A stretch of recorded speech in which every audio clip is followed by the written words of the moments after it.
Good morning. So it's gut hier wieder zu sein, des Sonntagsmorgens mit alle Top und wir werden wieder nachchecken das Lesson, was wir hier haben für uns von dem Buch, if anyone would follow me. So wir sind bei Lesson aufgekommen. Und ich habe hier ein paar Verse, wo ich gleich mal von reden. Wir hören auch das Lied, was wir singen, denn wer diesen Felsen fest vertraut, der hat auf keinen Sand gebaut. Das Felsen, das Gott, auf den wir vertrauen können, hat Steven auch Grutzenberg von gekriegt. Dann dürfen wir nicht zweifeln, wir dürfen nicht wundern, wo wir das haben, aber wir stehen auf das feste Stein, der Jesus Christus ist, und auf den können wir vertrauen. Und so sehen wir das in deze Pass, in deze laatste paar Monate, was wir in das Buch studiert haben. Dus dat manche was, wat op das Stein sich vertraut haben. Und sie haben Schritt genommen im Glauben, darauf, dass Gott wird Anleitung geben und Gott hat sich bezeugt. So viel mehr. Jakobus 4, Vers 1 sagt, where do wars and fights come from among you? Das ist eine Frau, wo kommt der Streit und der Krieg von her? Do they not come from your desires for pleasure that war in your members? Kommen die nicht von unseren desires for pleasures? Das ist was der Jakobus 4 versaß als eine Frau, dat auf seine, nach einer Frau steht, auf der eine Frau. Und dann Vers 7, da sagt es, submit to God. In Vers 8, draw near to God and he will draw near to you. Und ich glaube, das ist was diese Lessons können tun für uns, dass wir das mehr und mehr sein, dass das braucht, dass wir uns dichter bei Gott abhalten. Und dass er uns die Anleitung geben kann. So, if anyone would follow me, Matthäus 11, Vers 28, but 29, du sagst, come to me, all you who labor and are heavy laden, and I will give you rest. Das ist, was Jesus sagt, all die, die du getroubled sind. Sag Jesus, komm her, komm nach mir, ich will dir rest geben. Vers 29, take my yoke upon you and learn from me, for I am gentle and lowly in heart, and will find rest for your souls. So that's what Jesus sagt. Und ich glaube, some von uns, wir haben manchmal in Bild auch gehört von, weil wir dann eine Pier-Top spannen. Ich sehe nicht ein Mensch, der sehr dringend ist, wo Pier schaffen, aber ich kann manchmal Pier sein. Und ich kann manchmal sein, dass der wurde Top gespannt, um irgendwo eine Arbeit tun. Und so wie es gesagt wurde, dass wenn sie Pier-Top spannen, dann tun sie nicht zwei Junge anbauen, die Pier nehmen, um die Top spannen und dann sein, dass der wurde irgendwas weiter zu tun. Aber dann wird ein Pier, was der Experience hat und was der erlebt ist, das hört sich vielleicht, dass man ein Krack weiß, wo Pier das hat. Ich weiß das nicht, aber das ist, was mir gesagt wurde. Was der eingenommen, was der erlebt ist und was der Arbeit getan hat, und dann wird er vielleicht ein anderes Jünger dabei tun, wenn er das auch soll lernen. Und das ist ein Bild, das ich mir manchmal durch den Kopf drehe, wenn ich das Vers lese. Hier ist Jesus und er sagt, take this yoke upon you and learn from me. Und dann sagt er, for I am gentle and lowly in heart and will find rest for your souls. So, das steht, wo wir alle sind. Du dich bei Jesus, dich bei seiner Fight und du von am Lehren. Good, so we're going to directly begin in this lesson here. That lesson aufzeigt upheaval and new groups. So, die lesson eben hier, wenn wir reden von upheaval, dann reden wir von something, was du vielleicht in sudden change geben wird oder sudden change gemacht wird und vielleicht even manchmal ein bisschen violent ist. Ja? Upheaval ist mit einem Abrühr oder abgeredet Changes, was man eben hastig passiert, dann vielleicht ohne dort wieder würde sie haben wollt. So das ist was lesson going at, the upheaval and new groups. So das mit ja dem lesson eben mitgenommen, da redet von the impact of World War II. Letzte Sonntag reden wir von World War I. Das ist noch about World War II. Ich bin hier gleich zur Frau. Sind hier irgend von uns, wem das noch denkt, von des Zweiten Weltkrieg? Okay. Gut. So nu, wir haben hier ein Buch, das redet von 500-jährigen Anniversary der History, nicht? So wir sind door lang eng de längen van those down, but do we actually something on what denken that. So it's really close to home, ja. Ik weet niet, wie ik gevraagd had de vrouw, Als je irgendwie een van die wat denken, dat wat we gleich een klein beetje wat te zeggen, wat denk je van de Tweede Weltkrieg?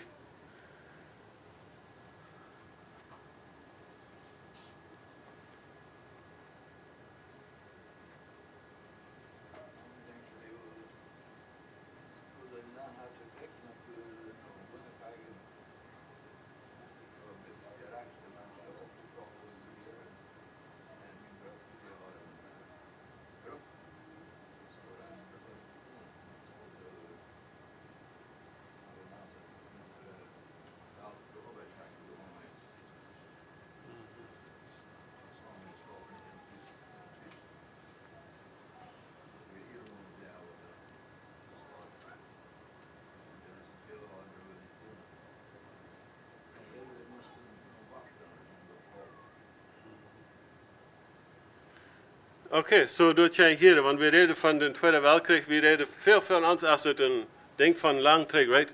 Wat du insignificant aspect van daar, en aber we hebben hier zin op wat te denken, dat actually van deze Weltkrieg, en er wordt van je reed van, broeder Willy reed van dat zijn broeder moest naar Winnipeg varen, door Canada, en door registreren, ook te krijg gaan, aber mij heeft zich dat wat hij geregistreerd als een conscientious objector.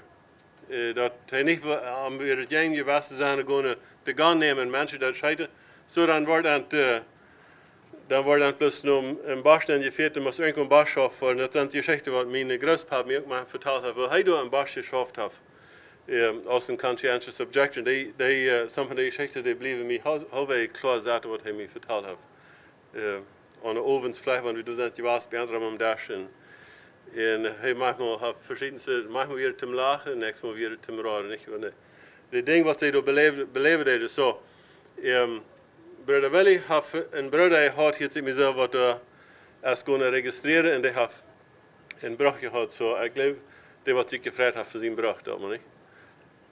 Ik weet niet, maar dan als hij exempt wordt, heeft hij niet durven gaan. Zo, ja, zo we horen dat, we komen ziemlich dicht bij thuis nu over dem, maar dat is die geschichte hier. So the lesson aim here, the impact of World War II and the influence of the hippie culture on Mennonites. So hier zich vielleicht ook nog wunderbar, nicht? Aber das Ding, wo Mennoniten angetroffen sind. Wo wir gleich ein klein bisschen mehr von hier, wenn die Titel so Freiheit ja. In exploring the shifts in Mennonite churches, so dann nur das Erste Weltkrieg, let's say von den 1950s in wieder, da sind lots of shifts passiert und da sind verschiedene Gruppen, die gejeft haben über dem. Waar we een klein beetje meer van hier. En de major issues in dit laatste weer conscientious objection to military service. Krijg wat we hier groot hier deden van Willy Thiessen, zijn broeder, had geregistreerd als een conscientious objector. De tweede, the value of voluntary service. Church standards, their use and abuse. And church divisions and how to relate to other groups. So we waren maar zijn wel veel van dat we actually covered kregen van al, but dat zijn de major issues hier in het lessen. Ik hoop je had het al vooruit even lezen, dat je niet maar eenmaal worden wat missen, want we niet alles covered dan hier aan de zin vermeren. So the introduction here, the impact of the 20th century changes, and that's basically continued van wat we feiten hadden, dat de 20th century, dat zijn de laatste 100 jaar, of van 104 jaar terug, maar nu. The impact and the changes wat het gegeven heeft in na de 1950 en na de Tweede Weltkrieg zijn er nog meer changes geworden. The introduction here, World War II, en dat waakt waar verschillende similar challenges op wat ze in de Eerste Weltkrieg hadden gehad. En er wordt lots of effort gemaakt met zijn patriotisme aan te sterken, dat de mensen willen een grote last krijgen, een grote janker krijgen voor het land aan te steunen. En military conscriptions moesten we terug aankomen om voor krijg te registreren. So wanneer we dan zitten hier even dan, er zijn waarschijnlijk some mensen geweest wat het overlapt heeft nog van de Eerste Weltkrieg tot de Tweede Weltkrieg. Wat er van de Eerste Weltkrieg geregistreerd en die hebben van de Tweede ook nog waren moesten registreren.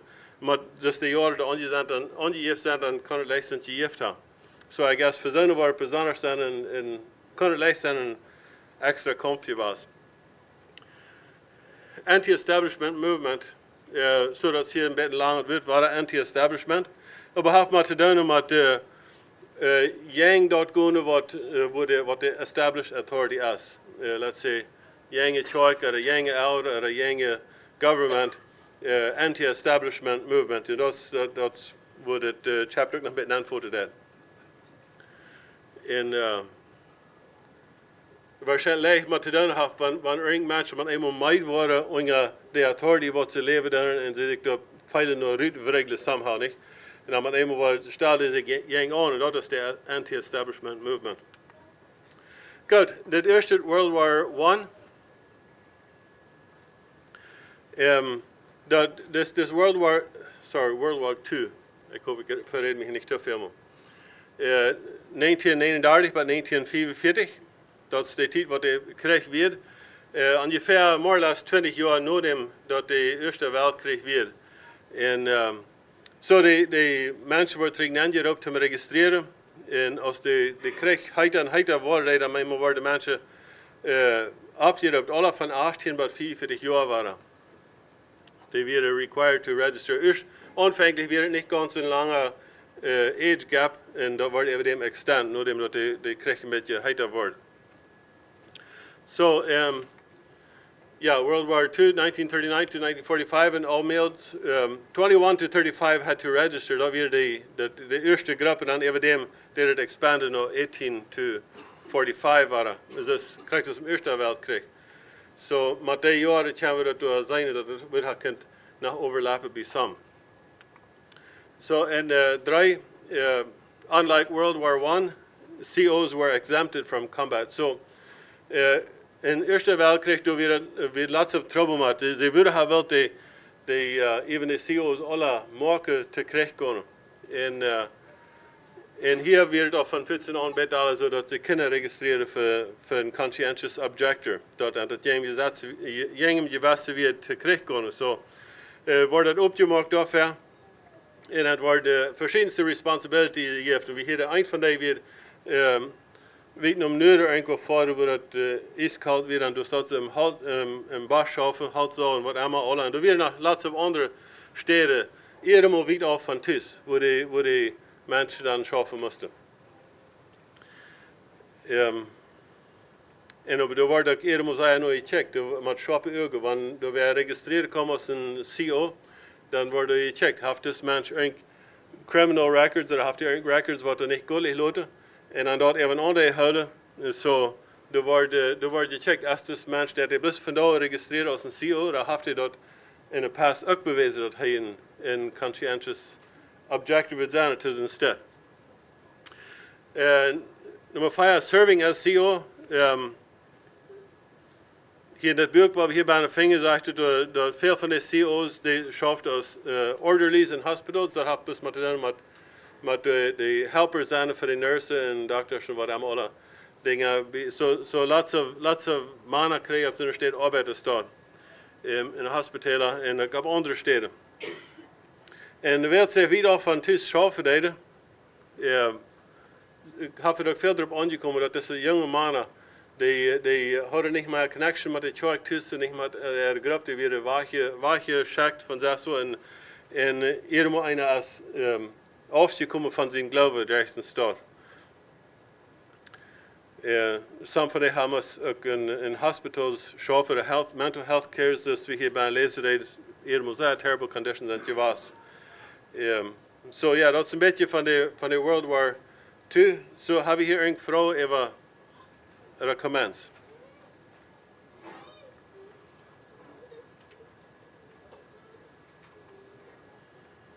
We hebben dit boek nemen en door op side 118 en maar één paragraaf lezen.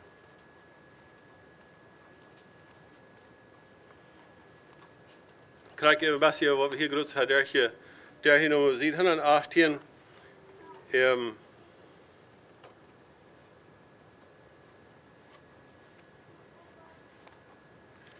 De tweede paragraaf door. Ik wil hem hier dus even lezen instead.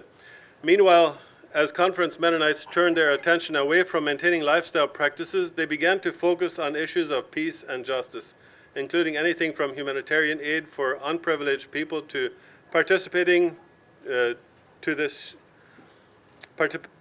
participating in anti-war demonstrations. Numerous factors likely contributed to this shift. The world wars and later the Vietnam War, heavy involvement in the rebuilding of a devastated Europe, and closer home, the civil rights movement and changing views in the Mennonite colleges. So, hier sehen wir, dass die Mennoniten duzentig sind i was wat met eenmaal ziemlich dalle have aanvangen te focussen on peace and judgment, peace and justice, sagt het hier. Zo'n movement als dat. Wat eenmaal de alle te gedraagd heeft te dat, maar ik guess alle die idee dat we moeten dat klaarmaken dat er wat vrede zijn en we moeten klaarmaken dat er wat justice zijn. Dus ik dat dan verstaan dat. Die idee is dus ziemlich opgekomen. Zo we hebben daar nog intussen nog een puffende vrouw nemen wat hier hing op, ziet hij aan 23 staan.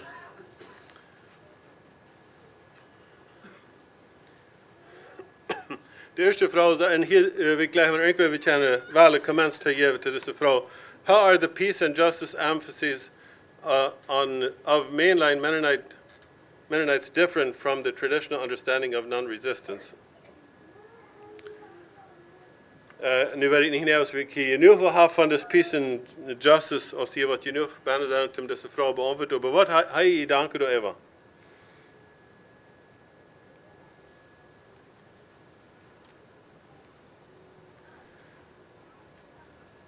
I guess traditionally we als Mennoniten, als dat geleerd worden in de Bijbel leert, als dat over non-resistance, ja, ziemlich klar geleerd wordt dat we daar niet ging aan. En over this peace and justice movement, dat fällt sich dat die manchmal vielleicht krijgt om met een stijten. Heb er irgendwann gedanken over die vrouw?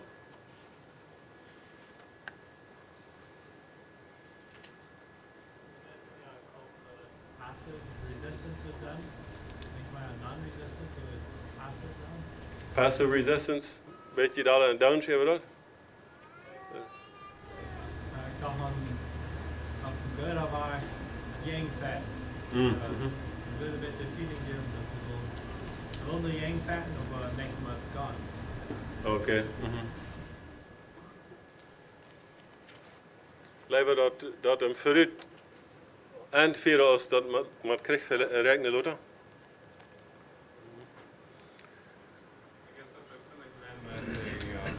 Protests.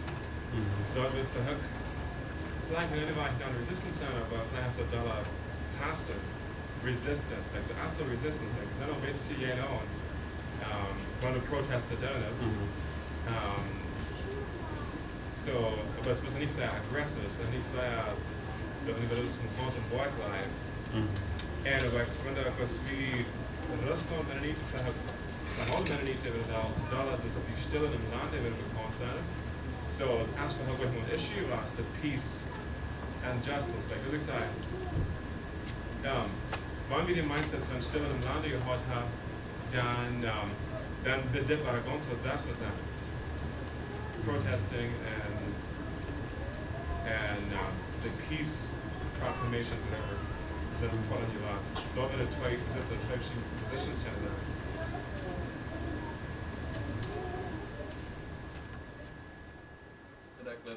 De severity van loyals aan een jaar, vlak met je shift had. denk dat het wordt zijn grondstoot, maar het dood je gewoon een jaar nu wordt het niet gewoon zo. Ik zei, vrienden zijn hier was, dat is niet was, dus ik moet andere dingen maar het veel weten ben ik geloven over. So dat is een beetje shift was van traditional resistance. Blijf ik. En soms zit het, maar niet in andere landen, maar in North America is het wel. Want je hebt nodig steeds over de mensen van Christus gestorven. Yeah, okay, thank you for the responses. The tweede vraag here, have conservative Mennonites withdrawn too far from social issues? Are there ways we ought to be more involved in such ills as homelessness, foster care, teen pregnancies, trafficking, addictions, en zo verder? So, wat mijn gedanken terug gaan gaan dat is dat wat deze conscientious objectors beleefd hebben in de Tweede Weltkrieg, met op zo'n stede schaffen staat. wo dann wird handgebracht und sie soll durch Schafe, vielleicht ihr muss ziemlich terrible daher haben uns dort wahrgewonnen von in so einer Städte oder sind wir ab so einer Städte auch ziemlich involviert? Die Frage, was habe ich für Gedanken über dort? Über so eine Sort Care geben für Menschen.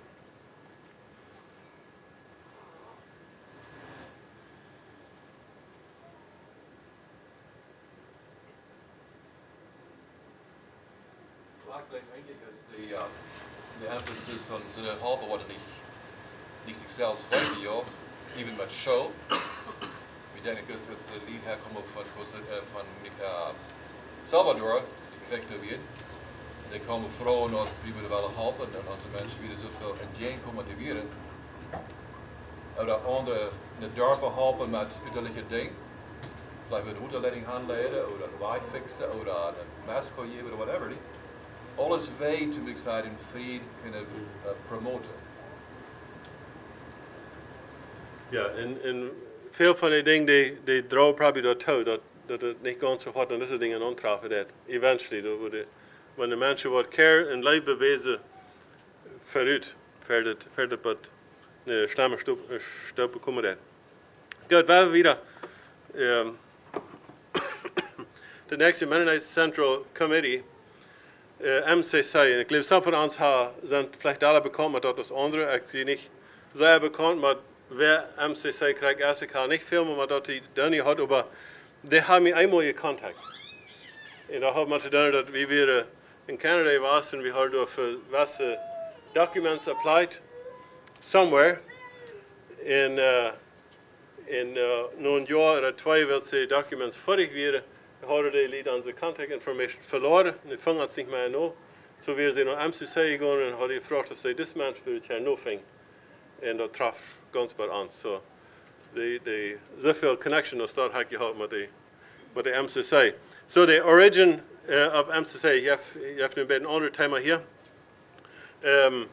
Dat er een klein weer teruggevoerd bij 1920, waar de Mennonieten in Oekraïne, maar eenmaal hier in Noord-Amerika komen en zich hier lijkt hoe terrible de situation door weer in Oekraïne met hem krijg doen, wat allemaal ze alle horen. Zij jammerlijk. Zo, zij herkomen en dat vertaalde waar ze dort leven moesten en wat voor situations, dan wordt dit MCC gevormd. Doorop, dat ze willen dort de mensen helpen en ze schakten door verschillende eedhaan om zijn de Mennonieten door te helpen. So dat is het aanvang. En de mission durch de Tweede Weltkrieg heeft de MCC projects georganiseerd waar deze CO's dan willen kunnen komen alternative service uitvallen. Ja. Hebben ze projects opgestart waar de government dan kan mensen aanschaken wat door de staat kan de responsibility kan uitvallen in staat te krijgen. Zo daarbij hebben ze te checken hebben met refugees, met fresh opbouw wat destroyed wordt. En ook andere relief projects loten hangen aan als de krijgers even weer dan heeft het weer gedraaid en dat ging naar relief projects dan voor tornadoes en hurricanes en earthquakes en alle natural disasters daarbij. En MCC dat eraan vandaag nog eten en resources supply voor verschillende steden waar die less fortunate zijn. En de derde Conservative Anabaptist Service Program hebben we een beetje van gelezen in ons boek bijna. En dat is een beetje al in recent years waar CAM, Christian Aid Ministries, deze organisatie gevormd heeft. En ik weet niet of ik dat kan uitkrijgen, dat boek, als ik dat krijg verstaan kan krijgen, wat de organisatie krijgt zal doen. Maar hier dat ik dat een beetje van dat vielleicht ook bij dem eerlijk zou zijn dat in case de man immer waren een mandatory military draft would zijn dat hier dan vielleicht een opening geven voor zo'n conscientious objectives. So zijn van onze Mennonitische mensen wat de frapplannen doen, based on dat wat ze geleerd hebben in de past durch de World War I en II en ook andere steden, vooruit rijden maken dat in case dat waren wat doorkomen dat het niet zo hard non-trafen. Goed, de nächste wat we hebben conference issues. Bloß een klein beetje wat ook conference issues, wanneer ik eruit verstoor, de conference, dat zijn de grote conferences gewesen, wo lots of Choike Taubstunden deden und die in eine Conference genannt worden war. Vielleicht eine große Area. Und so durch die 50s und 60s, das ist nur dem Zweiten Weltkrieg, bald nachher, fangen die Congregations an, sich weich zu tragen von diesen Conferences, die einzelnen Conferences, die wat de Israël als je was, vielleicht heeft het maar te doen met de pressure van de cultural pressure van bezit, dat de mensen met eenmaal een beetje bijgeven te dat, of zo dat staat. So, some letters they filed is that we the conference they kind of and all affairs vielleicht een beetje krijgen en so iedereen in stede felt zich een beetje, they prefer dat een beetje een loze structure te hebben van de kerk, waar ze dan als fellowships kunnen opkomen. Einzelne kerk waar de mensen dan kunnen opkomen en fellowshipen.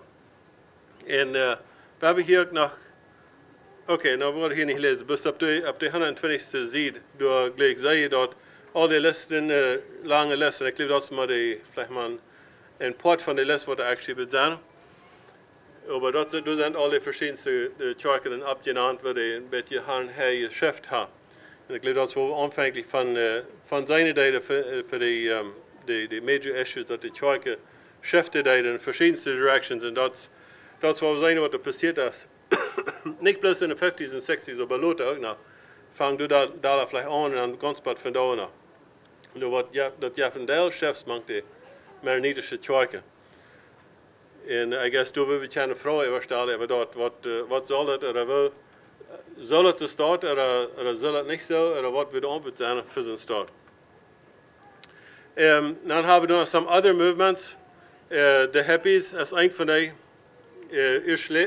ten aanvang rekenen van de 1960s, of een beetje een year of upheaval. En wie wordt hier, du wil nog fan zijn een paar paragraphs te wie wordt lezen, wie wordt het uitloten, maar basically wat we zijn van deze hippies, dat weer rebellion. Die stelden zich gang aan. Wat allemaal door een established authority wird, door stelden ze zich gang aan. Dus weer de anti-establishment movement. So, wenn de Eltern wat zeiden, dan stelden ze zich gang aan. Wenn de kerk wat zei, dan stelden ze zich gang aan in verschillende steden im leven. Maar dat weer de movement wat er aanvangen deed, wat ze meer niet ook effecten deed. En we hebben nog dus Bill Gothard, wat door opgenaamd wird worden. Door fangen hij met eenmaal een effort aan te maken om de jonge mensen zijn terug op de rechte weg en op te sturen, wat hij dat zegt, wil je aan iedereen en zich stellen deed. Hij kreeg een grote aanleg in de rechte direction te geven. En goede effort, wo du vielleicht zum guten Schluss vielleicht so auch noch ein bisschen questionable Ding machen wird. Aber seine Intention wird, die jungen Menschen wegzukriegen von de rebellious movement wat er fing. Nummer 3 charity movement is in de latere jaren geweest. We kunnen nu lezen, we worden niet tijd nemen om dat nu lezen. En na de splintering, dat de gedanke over dat splintering, dat het in andere spolen dat zoveel mogelijk Mennonitische kerken. En dat kan verschillende oorzaken zijn. Er zijn verschillende oorzaken geweest voor dat. Some oorzaken zijn vielleicht meer grond gehad als andere.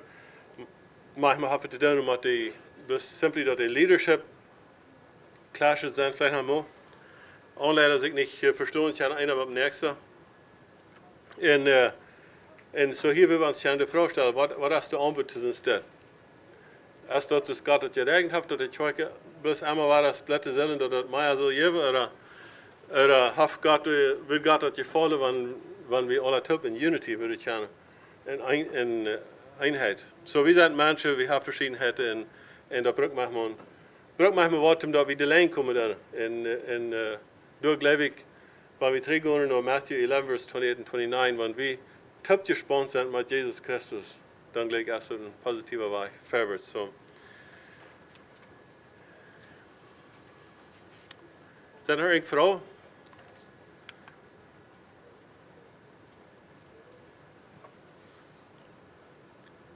Gut, wir setzen die Titel ab. Wir werden dann übergehen zu das Wort. So, wir haben hier noch ein Lied, was wir singen würden. So, die Sonderschullehrers und die Students bleibt wahrlich bei, aber das Lied für dich hast von da. en annan sind ju nog här release för det sådana show.